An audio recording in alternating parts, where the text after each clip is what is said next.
ਵਾਹਿਗੁਰੂ ਜੀ।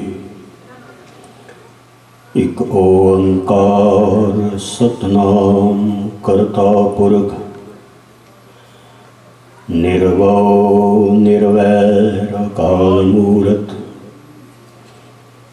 ਅਜੂਨੀ ਸੈਭੰ ਗੁਰ ਪ੍ਰਸਾਦਿ। ਅਰਜਨ ਹਰਿ ਗੋਬਿੰਦ ਨਾਮ ਸਿਮਰੋ ਸ਼੍ਰੀ ਹਰਿ ਰਾਏ। ਸ਼੍ਰੀ ਹਰਿ ਕ੍ਰਿਸ਼ਨ ਧਿਆਈਐ ਜਿਸ ਡਿਠੇ ਸਭ ਦੁਖ ਜਾਏ। ਸੂਰਾ ਸੋ ਪਹਿਚਾਨੀਐ ਜੋ ਲਰੇ ਦੀਨ ਕੇ ਹੇਠ। ਪੁਰਜਾ ਪੁਰਜਾ ਕਟ ਮਰੇ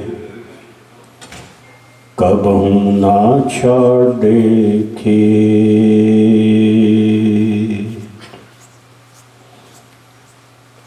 ਸਨਮਾਨਯੋਗ ਸਤ ਸੰਗਤ ਜੀਓ, ਗੁਰਮਤਿ ਗੁਰਬਾਣੀ ਇਤਿਹਾਸਕ ਵਿਚਾਰਾਂ ਆਰੰਭ ਕਰਾਂ। ਪੇਸ਼ਤਰ ਸਤਿਗੁਰ ਦੀ ਬਖਸ਼ੀ ਨਿਮਰ ਫਤਿਹ ਕਬੂਲ ਕਰਨੀ। ਵਾਹਿਗੁਰੂ ਜੀ ਕਾ ਖਾਲਸਾ ਵਾਹਿਗੁਰੂ ਜੀ ਕੀ ਫਤਿਹ। ਅੱਜ ਦੇ ਵਿਸ਼ੇਸ਼ ਦੀਵਾਨ ਦੇ ਵਿੱਚ ਹਾਜ਼ਰੀਨ ਗੁਰੂ ਨਾਨਕ ਨਾਮ ਗੁਰਸਿੱਖ ਸੰਗਤਾਂ ਹਾਜ਼ਰੀ ਭਰ ਰਹੀਆਂ ਹਨ। ਇਤਿਹਾਸਕ ਦਿਨ, ਇਤਿਹਾਸਕ ਦਿਹਾੜੇ ਹਨ ਕੁਛ। ਧੰਨ ਗੁਰੂ ਹਰਿਰਾਏ ਸਾਹਿਬ ਜੀ ਦਾ ਜੋਤੀ ਜੋਤ ਪੁਰਬ ਤੇ ਕੱਲ੍ਹ ਹੀ ਧੰਨ ਗੁਰੂ ਹਰਿਕ੍ਰਿਸ਼ਨ ਸਾਹਿਬ ਦਾ ਗੁਰਿਆਈ ਪੁਰਬ ਸੀ। ਨਾਲ ਹੀ ਮੈਂ ਬੇਨਤੀ ਕਰਾਂ 50 ਸਾਲ ਦੇ ਸ਼ਹੀਦਾਂ ਦੀ ਯਾਦ ਤੇ ਅੱਜ 31 ਅਕਤੂਬਰ ਹੈ। ਤੁਹਾਨੂੰ ਸ਼ਾਇਦ ਯਾਦ ਹੀ ਹੋਵੇਗਾ। ਉਹ ਵੀ ਮੈਂ ਬੇਨਤੀ ਕਰਾਂਗਾ ਤੋ ਸਮਾਂ ਮੁਕਤਸਰ ਹੈ, ਜਿਤਨਾ ਵੀ ਸਮਾਂ ਹੈ ਥੋੜ੍ਹੇ ਧਿਆਨ ਨੂੰ, ਚਿੱਤ ਨੂੰ ਇਕਾਗਰ ਕਰੀਏ ਤੇ ਧੰਨ ਗੁਰੂ ਹਰਿਰਾਏ ਸਾਹਿਬ ਜੀ ਮਹਾਰਾਜ ਜਿਨ੍ਹਾਂ ਦਾ ਕੱਲ੍ਹ ਜੋਤੀ ਜੋਤ ਪੁਰਬ ਸੀ, ਗੁਰੂ ਹਰਿਕ੍ਰਿਸ਼ਨ ਸਾਹਿਬ ਜਿਨ੍ਹਾਂ ਦਾ ਗੁਰਿਆਈ ਪੁਰਬ ਸੀ। ਕੁਛ ਇਤਿਹਾਸਕ ਬੋਲ ਬਚਨ ਵਿਚਾਰਾਂ ਮੈਂ ਆਪ ਜੀ ਦੇ ਸਮਸਤ ਭੇਟ ਕਰਾਂ। ਧੰਨ ਗੁਰੂ ਹਰਿਰਾਏ ਸਾਹਿਬ ਜੀ ਮਹਾਰਾਜ ਜਿਨ੍ਹਾਂ ਦੀ ਮਹਿਮਾ ਦੇ ਵਿੱਚ ਧੰਨ ਗੁਰੂ ਗੋਬਿੰਦ ਸਿੰਘ ਸਾਹਿਬ ਨੇ ਬੋਲ ਕੇ ਸਿਮਰੋ ਸ਼੍ਰੀ ਹਰਿ ਰਾਏ। ਪਲੀਜ਼ ਪੇ ਯੂਅਰ ਅਟੈਂਸ਼ਨ, ਤਵਾਜ਼ਨ ਦੇਣਾ। ਇਹ ਦੁਨੀਆ ਦੇ ਲੋਗੋ ਧੰਨ ਗੁਰੂ ਹਰਿਰਾਏ ਸਾਹਿਬ ਨੂੰ ਸਿਮਰੋ। ਸਿਮਰਨ ਦਾ ਮਤਲਬ ਹੁੰਦਾ ਯਾਦ, ਚੇਤਾ ਕਰਨਾ। ਮੈਂ ਕਈ ਦਫਾ ਅਰਜ਼ ਕੀਤੀ ਹੈ, ਸਾਡਾ ਸੰਬੰਧ ਯਾਦ ਨਾਲ ਖੜਾ ਹੈ, ਸਰੀਰ ਨਾਲ ਨਹੀਂ, ਤਨ ਨਾਲ ਨਹੀਂ, ਯਾਦ ਨਾਲ। ਇੱਕ ਐਰੋਪਲੇਨ 35,000 ਫੁੱਟ ਦੀ ਹਾਈਟ ਤੇ ਉੱਡ ਰਿਹਾ ਹੈ ਤੇ ਉਹ ਇੰਡੀਆ ਤੋਂ ਕਰੀਬਨ 15,000 ਮੀਲ ਦੀ ਦੂਰੀ ਤੇ ਵੀ ਹੈ। ਨਾਲ ਸਾਡੇ ਇੱਕ ਬੰਦਾ ਬੈਠਾ ਹੈ, ਇੱਕ ਪੈਸੇਂਜਰ ਬੈਠਾ ਹੈ। ਸਾਡਾ ਉਹਦੇ ਨਾਲ ਕੋਈ ਸੰਬੰਧ ਨਹੀਂ। ਉਹ ਨਾਲ ਬੈਠਾ ਹੋਇਆ ਹੈ, ਉਹ ਬਗਲ 'ਚ ਬੈਠਾ ਹੋਇਆ ਹੈ, ਕੋਈ ਸੰਬੰਧ ਨਹੀਂ। ਪਰ ਯਾਦ ਵਿੱਚ ਪੁੱਤਰ ਚੱਲ ਰਿਹਾ ਹੈ ਤਾਂ ਪੁੱਤਰ ਨਾਲ ਹੈ। याद विच मित्र चल रहा है तो मित्र नाल है, याद विच पत्नी चल रही है तो पत्नी नाल है, याद विच प्यो चल रहा है तो प्यो नाल है। वो लागे जड़ा बैठा उहदे नाल साडा कोई संबंध नहीं, वो नाल है, बगल च। भगत नामदेव जी महाराज का उदाहरण मैं आपके सामने रख देना। वो कहते ने 5 कोस दे गऊं चरावत चीत सुर बछरा राखी अले। वो गां 5-10 कोस दे घास चरण गई है। नामदेव कहते ने वो चित्त विच बछरा है, बच्चा है। तो मैं अर्ज कर रहा सी, सिमरो श्री हर राय। ऐ दुनिया दे लोगो चेते करो, सिमरो, याद करो किनों? धन गुलगीधर पातशाह कहते ने धन गुरु हर राय साहिब। कल जिन्हां दा ज्योति जोत पुरब सी, धन गुरु हर राय साहिब कीरतपुर साहिब की पवित्र धरती ते बैठे ने, विराजमान हैं। तो मैं गुजारिश करा, ये छोटा जिहा कस्बा उदों तो शायद बहुत ही छोटा होवेगा, क्योंकि अज भी वो आनंदपुर के मुकाबले, नंगल के मुकाबले, मोहाली के मुकाबले, चंडीगढ़ के मुकाबले, या इंज कहिए मंडी सुंदर नगर के मुकाबले बड़ा छोटा ही कस्बा है। अज भी कोई बहुत ज़्यादा वसों नहीं है। महाराज कीरतपुर साहिब की धरती ते बैठे है ते धन गुरु हर राय साहिब जी के घर आंगन दे विच 2 बच्चों का जन्म होया है। वड्डे बाबा राम राय हैं, छोटे बाला प्रीतम धन गुरु हरकृष्ण साहिब है। तवारीख बड़ी लंबी चौड़ी है, मैं मुख्तसर ही अर्ज करा। दिल्ली दे तख्ते ताउस दे उत्ते मुगल सल्तनत का बादशाह बैठा है, औरंगजेब। थोड़े ही दिन पहले एक पुस्तक रिलीज़ हुई, शायद रेनू गुप्ता की पुस्तक है, दिल्ली यूनिवर्सिटी के विच वो इतिहास की प्रोफैसर है। The how will be last successor of the Mughal empire, that was the name of the book. शायद 6 महीने पहले ही वो बुक पब्लिश हुई, मैं वो किताब पढ़ रहा सी। उन्हें लिखिया, अकबर तो बाद हिंदुस्तान दे विच सब तो लंबा समा औरंगजेब ने राज किया, गालबन 50 साल, 49 year. There is a long long period prolongs of the in the history. वो औरंगजेब दे धन गुरु हर राय साहिब जी महाराज नूं दिल्ली बुलाया है और उन्हें न्योता भेजा, इनविटेशन भेजा कि गुरु नानक की 7वीं जोत धन गुरु हर राय साहिब दिल्ली आवना, मैं मिलना चाहना है, मैं गुफ्तगू करना चाहता है। 2 चीज़ां हैं, एक है शरदा भावना, दूसरा है कपट। 2 चीज़ों से फर्क होता है। कपट का मतलब पता की होंदा है? पाखंड। ते पखंड का मतलब पता की होंदा है? खंड खंड। थोड़ा ध्यान नाल सरवण करना। पाखंड असी पंक्ति पढ़ते, करम धर्म पाखंड जो दिसे। मैं वो व्याख्या तो नहीं कराँगा, पर उथे महाराज ने शब्द पखंड वरते है। करम धर्म पाखंड जो दिसे। पखंड, पखंड का मतलब है खंड खंड, ते खंड खंड का मतलब है मन का एक खंड कुछ होर है, दूजा होर है। मन है कुछ होर, कर कुछ होर रहा है, उन्होंने कहते हैं पाखंड। दिखाई कुछ देना होना कुछ दिखाई कुछ देना, ਉਹਨੂੰ ਕਹਿੰਦੇ ਨੇ ਪਾਖੰਡ। ਮਨ ਦਾ ਇੱਕ ਖੰਡ ਕੁਛ ਹੋਰ ਹੈ, ਮਨ ਦਾ ਦੂਜਾ ਖੰਡ ਕੁਛ ਹੋਰ ਹੈ। ਜਿਵੇਂ ਮੈਂ ਇੱਕ ਉਦਾਹਰਣ ਆਪ ਨੂੰ ਦੇਵਾਂ, ਗੁਰੂ ਘਰ ਬੜੀ ਸ਼ਰਧਾ ਨਾਲ ਕੋਈ ਪਦਾਰਥ ਭੇਟ ਕਰਦਾ ਹੈ, ਰੁਮਾਲੇ ਭੇਟ ਕਰਦਾ ਹੈ, ਗਰੋਸਰੀ ਭੇਟ ਕਰਦਾ ਹੈ, ਕੰਬਲ ਭੇਟ ਕਰਦਾ ਹੈ, ਪਰ ਲੰਡਨ ਸਾਊਥ ਹਾਲ ਮੈਂ ਹੈਵਲਕ ਰੋਡ ਦੇਖ ਕੇ ਹੀ ਹੈਰਾਨ ਹੋ ਗਿਆ। ਬੜਾ ਵੱਡਾ ਗੁਰਦੁਆਰਾ ਹੈ ਹੈਵਲਕ ਰੋਡ ਦਾ। ਮੇਰਾ ਖਿਆਲ ਹੈ ਸ਼ਾਇਦ ਬੜਾ ਬਿਹਤਰੀਨ ਆਰਕੀਟੈਕਟ ਦੇ ਹਿਸਾਬ ਨਾਲ ਬੜਾ ਸੁੰਦਰ ਗੁਰਦੁਆਰਾ ਹੈ। ਉੱਥੇ ਮੈਂ ਪੜ੍ਹ ਕੇ ਹੀ ਹੈਰਾਨ ਹੋ ਗਿਆ।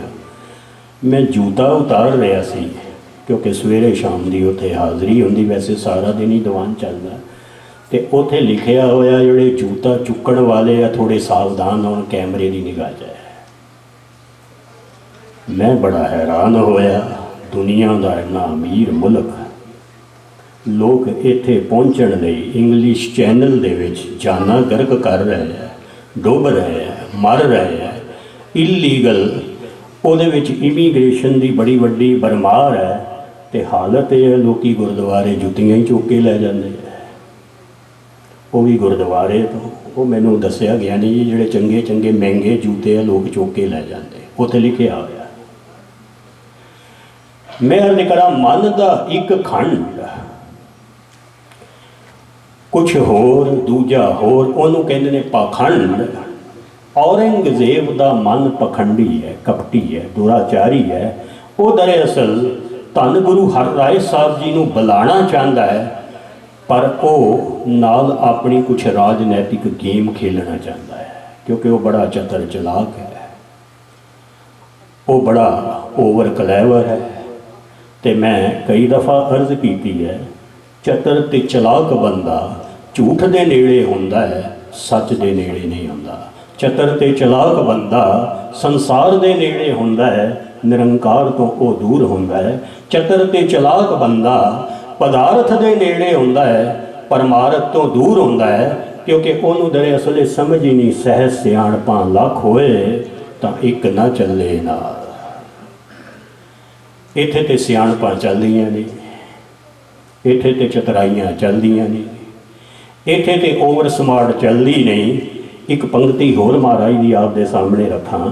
ਮਹਾਰਾਜ ਕਹਿੰਦੇ ਨੇ, ਚਤਰਾਈ ਨਾ ਚਤਰ ਬੁਝ ਪਾਈਏ, ਰੇ ਜਨ ਮਨ ਮਾਧੋ ਸਿਉ ਲਾਈਏ। ਉਹ ਚਤਰ ਤੇ ਚਲਾਕ ਹੈ। ਦਰਅਸਲ ਉਹ ਗੁਰੂ ਹਰਰਾਏ ਸਾਹਿਬ ਨੂੰ ਬੁਲਾ ਕੇ ਕੁਛ ਪੋਲੀਟੀਕਲ ਐਡਵਾਂਟੇਜ ਲੈਣਾ ਚਾਹੁੰਦਾ ਹੈ। ਧੰਨ ਗੁਰੂ ਹਰਰਾਏ ਸਾਹਿਬ ਜੀ ਨੇ ਉਹਦੇ ਇਨਵੀਟੇਸ਼ਨ ਨੂੰ ਬੇਸਿਕ ਹੀ ਰਿਜੈਕਟ ਕਰ ਦਿੱਤਾ। ਮਹਾਰਾਜ ਨੇ ਨਾ ਮਨਜ਼ੂਰ ਕਰ ਦਿੱਤਾ। ਫਿਰ ਉਹਨੇ ਬੜਾ ਜ਼ੋਰ ਪਾਇਆ, ਲੰਬਾ ਚੌੜਾ ਇਤਿਹਾਸ, ਕਾਫੀ ਉਹਨੇ ਜ਼ੋਰ ਪਾਇਆ। ਧੰਨ ਗੁਰੂ ਹਰਰਾਏ ਸਾਹਿਬ ਜੀ ਮਹਾਰਾਜ ਨੇ ਆਪਣੇ ਬੱਚੇ ਰਾਮ ਰਾਏ ਨੂੰ ਬੁਲਾਇਆ। ਅਤੇ ਮੈਂ ਇਹ ਵੀ ਬੇਨਤੀ ਕਰਾਂ, ਰਾਮ ਰਾਏ ਗੁਰੂ ਅੰਸ਼ ਹੈ, ਉਹਦੇ ਕੋਲ ਬੜੀਆਂ ਕਰਾਮਾਤਾਂ ਹਨ, ਉਹਦੇ ਕੋਲ ਡਿਵਾਈਨ ਪਾਵਰ ਹਨ। ਕਹਿੰਦੇ ਨੇ ਸਿਆਣਾ ਵੀ ਬਹੁਤ ਸੀ। ਗੁਰੂ ਹਰਰਾਏ ਸਾਹਿਬ ਜੀ ਨੇ ਰਾਮ ਰਾਏ ਨੂੰ ਤਾਕੀਦ ਕਰਕੇ ਭੇਜਿਆ, ਕਰਾਮਾਤ ਨਹੀਂ ਦਿਖਾਣੀ, ਗੁਰੂ ਆਸ਼ੇ ਤੋਂ ਬਾਹਰ ਨਹੀਂ ਜਾਣਾ ਅਤੇ ਅਡੋਲ ਰਹਿਣਾ ਹੈ। ਇਹ ਤਿੰਨ ਉਪਦੇਸ਼ ਦੇ ਕੇ ਭੇਜੇ। ਸਿੱਖ ਤਵਾਰੀਖ ਦੇ ਮੁਤਾਬਕ ਉਹ ਰਾਮ ਰਾਏ ਨੇ ਬੜੀਆਂ ਕਰਾਮਾਤਾਂ ਵੀ ਦਿਖਾਈਆਂ, ਕਿਉਂਕਿ ਜਿਹੜਾ ਇਸਲਾਮ ਹੈ, ਮੈਂ ਬੇਨਤੀ ਕਰਾਂ, ਉਹ ਕਰਾਮਾਤਾਂ 'ਤੇ ਬਹੁਤ ਭਾਰੀ ਯਕੀਨ ਕਰਦਾ ਹੈ, ਮਿਰੇਕਲ 'ਤੇ ਬੜਾ ਭਾਰੀ ਯਕੀਨ ਕਰਦਾ ਹੈ। ਬੜੀਆਂ ਕਰਾਮਾਤਾਂ ਉਹਨੇ ਦਿੱਲੀ 'ਚ ਦਿਖਾਈਆਂ। ਫਿਰ ਉਹ ਗੁਰੂ ਆਸ਼ੇ ਤੋਂ ਬਾਹਰ ਵੀ ਗਏ। ਮਹਾਰਾਜ ਦੀ ਪੰਕਤੀ ਮਿੱਟੀ ਮੁਸਲਮਾਨ ਕੀ ਨੂੰ ਮਿੱਟੀ ਬੇਈਮਾਨ ਦੇ ਵਿੱਚ ਇੰਟਰਪ੍ਰੀਏਟ ਕੀਤਾ। ਅਤੇ ਫਿਰ ਇੰਝ ਕਹੀਏ ਇਤਿਹਾਸਕ ਤੌਰ 'ਤੇ ਉਹ ਡੋਲ ਵੀ ਗਏ। ਅਤੇ ਇੱਥੇ ਮੈਂ ਇੱਕ ਬੇਨਤੀ ਕਰਦਿਆਂ डॉक्टर भाई वीर सिंह जी ने गुरु इतिहास लिखदियां होया थल्ले एक स्पैशल नोट लिखिया। नोट थोड़ा जिहा ध्यान देना, उन्होंने नोट लिखिया थल्ले, ये साखी के थल्ले, ये कथा के थल्ले। पता भाई साहब भाई वीर सिंह की लिखते हैं? कहते ने एक अडोल है ते केवल निरंकार है, एक अडोल है ते केवल गुरु है, जे डोलन ते आवे ते इत्थे सारे ही डोल जाते हैं। मैं भी डोल जाना है, तुसी भी डोल जाते हो, गुरु सपुत्र भी डोल जाते ने। एक अडोल है ते कौन है, जिदे अगे असी रोज़ अरदास करते डंडौत बंधन अनिक बार, सर्ब कला समरथ डोलन तेरा खो प्रभु, नानक दे कर हाथ। अडोल ते केवल गुरु है, जे डोलन ते आवे ते सारे डोल जाते ने। राम राय डोल गए, इत्थे बड़े बड़े ऋषि डोल गए, इत्थे बड़े बड़े साधु डोल गए, इत्थे बड़े बड़े जपीश्वर डोल गए, इत्थे बड़े बड़े तपीश्वर डोल गए। ताई ते महाराज दे अगे बार बार अरदास करते हैं, डोलन तेरा खो प्रभु, नानक दे कर हाथ। राम राय डोल गए, इतिहास बड़ा लंबा चौड़ा है। दरअसल उहदे पिछे हुकूमत की ताकत भी आई। मैं ये भी बेनती करा, हुकूमत की ताकत बड़ी वड्डी शक्ति होंदी है। मैनू इत्थे बोल याद आ गए, ज्ञानी संत सिंह मस्कीन पंथ रतन गुरमत विद्या मारटन एक गल कहते होंदे सन कि अज भी वक्त दियां हुकूमतां दियां शक्तियां हन कि जिहड़े गुरु ग्रंथ साहब की बेअदबी कर रहे हैं तो शरीक बन के उच्चे संघासनां ते बैठ के वो तखत ला के बैठे हैं। वो कहते होंदे सन ये शक्तियां उंज ही काम कर रही हैं जिवें राम राय दे पिछे औरंगजेब काम करदा सी। तुसीं सुन के हैरान होवोगे, देहरादून का सारा इलाका उन्हें जगीर दे विच राम राय नूं दिता है। तो मैं 250 किलोमीटर का सफ़र हनुमान चट्टी तिक्कर करके आया है। अज भी उत्थे लिखिया गुरु राम राय पब्लिक स्कूल, अज भी। खैर वो लंबा इतिहास। धन गुरु हर राय साहब जी नूं, धन गुरु हर राय साहब ने एक गल कही। किहड़ी गल? जिहड़ी गुरु अमरदास जी ने कही है। जो बोल धन गुरु अमरदास जी ने कहे, किहड़े बोल? सो सिख सखा बंदप है भाई, जे गुर के भाणे विच आवे। गुरु अमरदास जी ने बोल। मैं यदि थोड़े अर्थ भी आप जी के सामने रखा। गुरु दा अपना कौन है ते गुरु लई बेगाना कौन है? गुरु लई सका कौन है ते गुरु लई बेगाना कौन है? धन गुरु अमरदास जी कहते हैं, जिहड़ा गुरु के हुक्म नूं मन रहा है, गुरु के हुक्म नूं मोहन नहीं मन रहे, मोरी नहीं मन रहे, महाराज ने एक पासे कर दे। गुरु के हुक्म नूं पृथ्वी चंद महादेव नहीं मन रहे, महाराज ने एक पासे कर दिते। धन गुरु हर राय साहब जी ने हुक्म किया, अज तो बाद राम राय नाल साडा कोई वास्ता नहीं है, कोई लेना देना नहीं है।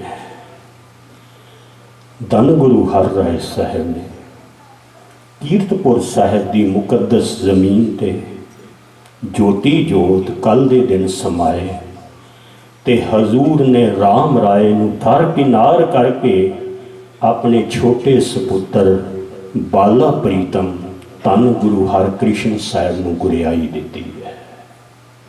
धन गुरु हरकृष्ण साहब गुरता गद्दी ते विराजमान होए, गुरियाई ते बैठे। तो इत्थे मैं एक बेनती कर दिया, मेरा ख्याल है कोई ज़्यादा टाइम तो नहीं होया, आ 2-3 महीनों की कोई गल है। सिख पंथ के महान विद्वान ज्ञानी पिंदरपाल सिंह जी, मेरा ख्याल है कि गुरु हरकृष्ण साहब के प्रकाश पुरब तो इत्थे ही सन। मेरा ख्याल है वीर जी जयदीप जी बैठे, मेरा ख्याल इत्थे ही सन। तो उन्होंने एक गल कही सी, ਜਦੋਂ ਧੰਨ ਗੁਰੂ ਹਰਕ੍ਰਿਸ਼ਨ ਸਾਹਿਬ ਨੂੰ ਕੋਈ ਵੀ ਦੇਖਦਾ ਹੈ, ਅੰਦਰ ਸ਼ੱਕ ਪੈਦਾ ਹੁੰਦਾ ਹੈ, ਕਿਉਂਕਿ ਬੰਦੇ ਦਾ ਮਨ ਹੈ ਨਾ, ਉਹ ਡੋਲ ਜਾਂਦਾ ਹੈ। ਚੰਗੇ ਉਹ ਵੱਡਿਆਂ ਦਾ ਡੋਲ ਜਾਂਦਾ। ਮੈਂ ਅਰਜ਼ ਕਰਾਂ, ਅੱਜ ਕਈ ਬੰਦੇ ਆ ਉਹ ਸਵਾਲ ਕਰ ਦਿੰਦੇ ਜੀ ਆਹ ਕੀ ਹੈ, ਇੰਝ ਕੀ ਹੈ, ਉਂਝ ਕੀ ਹੈ, ਇੱਦਾਂ ਕੀ ਹੈ, ਉੱਦਾਂ ਕੀ। ਉਹ ਮਸਕੀਨ ਸਾਹਿਬ ਦਾ ਬਚਨ ਕਰਦੇ ਹੁੰਦੇ ਸਨ। ਕਈ ਮੇਰੇ ਕੋਲ ਬੰਦੇ ਆਉਂਦੇ, ਮਾਫੀ ਮੈਂ ਪਹਿਲੇ ਹੀ ਮੰਗਦਾ, ਉਹ ਕਹਿੰਦੇ ਸਾਰਾ ਹੁਣ ਸਿਰ ਦੇ ਵਾਲ ਵੀ ਚਿੱਟੇ ਹੋ ਗਏ ਤੇ ਉਹ ਅਜੇ ਤੱਕ ਇਹ ਪੁੱਛਦੇ ਨੇ ਮੂਲ ਮੰਤਰ ਕਿਵੇਂ ਜਪਣਾ ਜੀ, ਗੁਰਮੰਤਰ ਜਪਣ ਦਾ ਕੀ ਫਾਇਦਾ। ਤੇ ਉਹ ਮਸਕੀਨ ਸਾਹਿਬ ਕਹਿੰਦੇ ਹੁੰਦੇ ਸਨ, ਪੁਰਖਾ ਤੂੰ ਹੁਣ ਜਪੇਗਾ ਕਦੋਂ ਤੇ ਪਹੁੰਚੇਗਾ ਕਦੋਂ, ਮੈਨੂੰ ਤੇ ਇਹ ਚਿੰਤਾ ਲੱਗੀ ਹੈ। ਧੰਨ ਗੁਰੂ ਹਰਕ੍ਰਿਸ਼ਨ ਸਾਹਿਬ ਨੂੰ ਦੇਖ ਕੇ ਸ਼ੱਕ ਪੈਦਾ ਹੁੰਦਾ ਹੈ, ਕਿਉਂਕਿ ਦੁਨੀਆ ਦੇ ਇਤਿਹਾਸ 'ਚ ਅਜੇ ਤੱਕ ਹੋਇਆ ਹੀ ਨਹੀਂ। ਇੰਨੀ ਛੋਟੀ ਉਮਰ ਦੇ ਵਿੱਚ ਕੋਈ ਬੱਚਾ ਗੁਰੂ ਬਣ ਜਾਏ। ਪਰ ਮੈਂ ਅਰਜ਼ ਕਰਾਂ, ਜੋਤ ਓਹਾ ਜੁਗਤ ਸਾਏ ਸਹਿਕਾਇਆ ਫੇਰ ਪਲਟੀਏ। ਇੱਥੇ ਸਰੀਰ ਦੀ ਗੱਲ ਨਹੀਂ, ਇੱਥੇ ਜੋਤ ਦੀ ਗੱਲ ਹੈ। ਇੱਥੇ ਜੋਤ ਦਾ ਪ੍ਰਕਾਸ਼ ਹੈ। ਉਹੀ ਪ੍ਰਕਾਸ਼ ਧੰਨ ਗੁਰੂ ਹਰਕ੍ਰਿਸ਼ਨ ਸਾਹਿਬ ਦੇ ਅੰਦਰ ਮੌਜੂਦ ਹੈ, ਜਿਨ੍ਹਾਂ ਨੂੰ ਧੰਨ ਗੁਰੂ ਗੋਬਿੰਦ ਸਾਹਿਬ ਨੇ, ਮੈਂ ਅਰਜ਼ ਕਰਾਂ, ਉੱਥੇ ਪੂਰਾ ਸੈਂਟੈਂਸ ਯੂਜ਼ ਕੀਤਾ ਹੈ। ਪੂਰਾ ਆਪਾਂ ਪੜ੍ਹਦੇ ਹਾਂ, ਅਰਜਨ ਇੱਕੋ ਹੀ ਸ਼ਬਦ ਹੈ, ਅਰਜਨ ਹਰਗੋਬਿੰਦ ਨੂੰ ਇੱਕੋ ਹੀ ਸ਼ਬਦ ਹੈ, ਇੱਕੋ ਹੀ ਵਰਡ ਹੈ ਨਾ, ਅਰਜਨ ਹਰਗੋਬਿੰਦ ਨੂੰ ਸਿਮਰੋ ਸ਼੍ਰੀ ਹਰਿ ਰਾਏ। ਪਰ ਜਦੋਂ ਧੰਨ ਗੁਰੂ ਹਰਕ੍ਰਿਸ਼ਨ ਸਾਹਿਬ ਦਾ ਜ਼ਿਕਰ ਆਇਆ ਹੈ, ਮਹਾਰਾਜ ਨੇ ਉੱਥੇ ਸ਼ਬਦ ਪੂਰਾ ਸੈਂਟੈਂਸ ਯੂਜ਼ ਕੀਤਾ ਹੈ ਕਿ ਦੁਨੀਆ ਦੇ ਲੋਗੋ ਕਿਧਰੇ ਭੁੱਲ ਨਾ ਜਾਇਓ, ਸ਼੍ਰੀ ਹਰਿਕ੍ਰਿਸ਼ਨ ਤੇ ਆਈ ਹੈ ਜਿਸ ਡਿੱਠੇ ਸਭ ਦੁੱਖ ਜਾਏ। ਜਿਹੜਾ ਵੀ ਗੁਰੂ ਹਰਕ੍ਰਿਸ਼ਨ ਸਾਹਿਬ ਨੂੰ ਸਿਰਫ ਧਿਆਉਂਦਾ ਹੈ, ਉਹਦੇ ਸਾਰੇ ਦੁੱਖ ਦੂਰ ਹੁੰਦੇ ਨੇ। ਤੇ ਮੈਂ ਅਰਜ਼ ਕਰਾਂ, ਭਾਵਨਾ ਦੀ ਲੋੜ ਹੈ, ਸ਼ਰਧਾ ਦੀ ਲੋੜ ਹੈ। ਅੱਜ ਵੀ ਬੰਗਲਾ ਸਾਹਿਬ ਪੂਰੇ ਹੋ ਰਹੇ, ਅੱਜ ਵੀ ਬਖਸ਼ਿਸ਼ਾਂ ਉੱਥੇ ਵਰਤ ਰਹੀਆਂ। ਖੈਰ ਮੈਂ ਅਰਜ਼ ਕਰਾਂ, ਸ਼ੱਕ ਕਰਦੇ ਨੇ ਧੰਨ ਗੁਰੂ ਹਰਕ੍ਰਿਸ਼ਨ ਸਾਹਿਬ ਤੇ। ਬਾਦਸ਼ਾਹ ਔਰੰਗਜ਼ੇਬ ਨੇ ਫਿਰ ਚਾਲ ਚੱਲੀ ਹੈ, ਧੰਨ ਗੁਰੂ ਹਰਕ੍ਰਿਸ਼ਨ ਸਾਹਿਬ ਨੂੰ ਦਿੱਲੀ ਬੁਲਾਇਆ ਹੈ। ਉਹਦੇ ਪਿੱਛੇ ਦੋ ਚਾਲਾਂ ਸੀ। ਮੈਂ ਅਰਜ਼ ਕਰਾਂ, ਜਿਹੜੀ ਪੋਲੀਟੀਕਲ ਸਟ੍ਰੈਟਜੀ ਹੁੰਦੀ ਨਾ, ਜਿਹੜੀ ਪੋਲੀਟੀਕਲ ਗੇਮ ਹੈ, ਉਹ ਸ਼ਾਇਦ ਲਿਓ ਟੋਲਸਟਾਏ ਨੇ ਲਿਖਿਆ ਸੀ ਕਿ this will be very dirty game. Political game ਬੜੀ ਪੁੱਠੀ ਹੁੰਦੀ ਨਾ। ਆ ਦੇਖਿਆ ਨਾ, ਇਲੈਕਸ਼ਨ ਦੇ ਜਦੋਂ ਦਿਨ ਆਉਂਦੇ ਨੇ, ਉਹ ਇੱਕ ਪਾਰਟੀ ਨੂੰ ਛੱਡ ਕੇ ਪਹਿਲਾਂ ਤਾਂ ਉਹਨੂੰ ਕ੍ਰਿਟੀਸਾਈਜ਼ ਕਰਦਾ ਹੈ, ਫਿਰ ਉੱਧਰ ਹੋ ਜਾਂਦਾ, ਫਿਰ ਉਹਨਾਂ ਨੂੰ ਕਰਨ ਲੱਗ ਪੈਂਦਾ। ਉਹ ਸਮਝ ਹੀ ਨਹੀਂ ਆਉਂਦਾ ਵੀ ਕੱਲ੍ਹ ਤੇ ਉੱਧਰ ਹੀ ਅੱਜ ਇੱਧਰ ਹੈ। ਉਹ ਪੋਲੀਟੀਕਲ ਗੇਮ ਬੜੀ ਡਰਟੀ ਗੇਮ ਹੈ। ਔਰੰਗਜ਼ੇਬ ਨੇ ਇੱਕ ਬੜੀ ਤਗੜੀ ਗੇਮ ਖੇਲੀ ਹੈ। ਪਤਾ ਕੀ, ਉਹਨੂੰ ਮੌਲਾਂ ਨੇ, ਮੌਲਵੀਆਂ ਨੇ, ਗੁਰੂ ਘਰ ਦੇ ਦੋਖੀਆਂ ਨੇ ਕੰਨ ਭਰੇ। ਰਾਮ ਰਾਏ ਨੇ ਪਿੱਛੋਂ ਇੱਕ ਬੜੀ ਵੱਡੀ ਸ਼ਰਾਰਤ ਕੀਤੀ। ਉਹ ਕੀ ਸੀ ਕਿ ਬਾਦਸ਼ਾਹ ਸਲਾਮਤ, ਤੁਸੀਂ ਕਿਸੇ ਤਰੀਕੇ ਗੁਰੂ ਹਰਕ੍ਰਿਸ਼ਨ ਸਾਹਿਬ ਨੂੰ ਦਿੱਲੀ ਬੁਲਾ ਲਓ। ਇਹਦੇ ਵਿੱਚ ਦੋ ਬੈਨੀਫਿਟ ਸਨ, ਧਿਆਨ ਨਾਲ ਸਰਵਣ ਕਰਨਾ। ਕੀ ਉਹ ਗੁਰੂ ਹਰਕ੍ਰਿਸ਼ਨ ਸਾਹਿਬ ਕਹਿੰਦੇ ਨੇ ਹੈਗੇ ਤੇ ਬੱਚੇ ਹੀ ਆ ਨਾ, ਉਹਨਾਂ ਨੂੰ ਕੀ ਪਤਾ, ਉਹ ਬੱਚਾ ਹੀ ਸਮਝਦਾ ਹੈ। ਔਰੰਗਜ਼ੇਬ ਵੀ ਤੇ ਭਰਾ ਰਾਮ ਰਾਏ ਵੀ ਕਹਿੰਦਾ ਹੈ ਤੇ ਬੱਚੇ ਹੀ ਆ ਨਾ। ਮੈਂ ਅਰਜ਼ ਕਰਾਂ, ਇੰਨੇ ਗੁਸਤਾਖੀ ਬਾਪ ਮੈਂ ਸ਼ਬਦ ਵਰਤ ਰਿਹਾ, ਬੱਚੇ ਨੂੰ ਦਬਕਾ ਮਾਰ ਦਿਓ ਤੇ ਉਹ ਵੈਸੇ ਹੀ ਬੈਠ ਜਾਂਦਾ ਹੈ। ਬਾਦਸ਼ਾਹ ਸਲਾਮਤ, ਤੁਸੀਂ ਦਿੱਲੀ ਬੁਲਾਓ ਕਿਸੇ ਤਰੀਕੇ। ਉਹਦੇ ਨਾਲ ਦੋ ਪਰਪਸ ਹੱਲ ਹੋਣਗੇ। ਕੀ, ਜੇ ਧੰਨ ਗੁਰੂ ਹਰਕ੍ਰਿਸ਼ਨ ਸਾਹਿਬ ਦਿੱਲੀ ਆ ਜਾਂਦੇ ਹੈ ਤੇ ਰਾਮ ਰਾਏ ਦੀ ਅੰਦਰ ਦੀ ਭਾਵਨਾ, ਅੰਦਰ ਦਾ ਪਖੰਡ ਹੈ ਕਿ ਮੈਂ ਸਿੱਖ ਸੰਗਤਾਂ 'ਚ ਪ੍ਰੈਪੋਗੰਡਾ ਕਰਾਂਗਾ, ਇਹਨਾਂ ਨੇ ਗੁਰੂ ਹਰ ਰਾਏ ਸਾਹਿਬ ਦਾ ਹੁਕਮ ਨਹੀਂ ਮੰਨਿਆ। क्योंकि गुरु हर राय साहब का हुक्म है, न मलेश को दर्शन दे हैं न मलेश के दर्शन ले हैं। मैं प्रपोगंडा करांगा, इन्होंने गुरु पिता का हुक्म नहीं मन्निया। तो जो गुरु हरकृष्ण साहब दिल्ली नहीं भी आते तो भी मेरा बैनीफिट है, मैं औरंगजेब को भड़कावांगा। देखो जी, तुसी कादे राजे, तुसी कादे, तुहानू लोग आलमगीर कहते, शहनशाह। एक बच्चा तो तुहाडा हुक्म नहीं मान रहा, एक छोटा बच्चा तो तुहाडे हुक्म तो मुनक्कर है। मैं अर्ज करा, धन गुरु हरकृष्ण साहब ने भी वो इनविटेशन रिजैक्ट किया है। महाराज ने मना किया है, पिता का हुक्म है, नए मलेश को दर्शन दे हैं, नए मलेश के दर्शन ले हैं। वो इतिहास बड़ा लंबा है। फिर दिल्ली की सिख संगत ने सिख तवारीख कहती है, धन गुरु हर राय साहब ने बेनती की, महाराज साड़ी इच्छा है तुहाडे दर्शन करने, जियारत करनी है। तुद डिठे सच्चे पातशाह मल जन्म जन्म दी कट्टीए। धन गुरु हरकृष्ण साहब संगत दी गल नूं मन के दिल्ली लिए रवाना होए है। पर मैं अर्ज करा, महाराज ने शर्त रखी है, असी किसी कीमत उत्ते भी औरंगजेब नूं नहीं मिलांगे। ये कंडीशन रखी है। हजूर का काफला कीरतपुर साहब तो गया है तो पंजोखरे की धरती ते पहुँचे है। हजूर का दीवान लगे है। मैं अर्ज करा, वो लाल चंद पंडित कल महाराज का गुरियाई पुरब सी, ਉਹਦੇ अंदर बड़ा हंकार पैदा होया है। वो कहता कौन है इत्थे, काहदा भीड़ लगी हुई है। वो कहते गुरु नानक की 8वीं जोत धन गुरु हरकृष्ण साहब का दीवान चल रहा है। लोग दर्शन करन आए ते अंदर हंकार है, हौमे है, ते हौमे जड़ी है वो चुकना जानदी नहीं। कहता लोगों की भी मत मारी हुई है, पागल होए फिरदे ने, झल्ले होए फिरदे ने। वो ये तो बच्चा छोटा जिहा, ये तो मगर लगे हुए, ये तो बालक है। वो कम से कम दिमाग तो सोचो, एक छोटा बच्चा तुसी ओदे मगर लगे हुए हो। तो कहता है सियाणियां ने कहा पंडित जी तुसी भी जियारत ते कर लो। कहता जियारत कादी करनी, कमाल है। वो कहते एक बार गल तो कर लो। कहता गल कादी करनी, गल भी लैवल वाले बंदे नाल कीती जाती है। ये तो बिल्कुल छोटा बच्चा है। कहता नाम की है। कहता नाम श्री गुरु हरकृष्ण साहब। कहता एडा वड्डा नाम, मैं चैलेंज करदा है। दुआपर दे विच श्री कृष्ण ने गीता उचारण की है। मैं बच्चा है ये ते तरस करदा है। गीता के बहुते सलोकों के अर्थ नहीं चाहता, एक छोटे जे सलोक दे ही अर्थ कर दवे।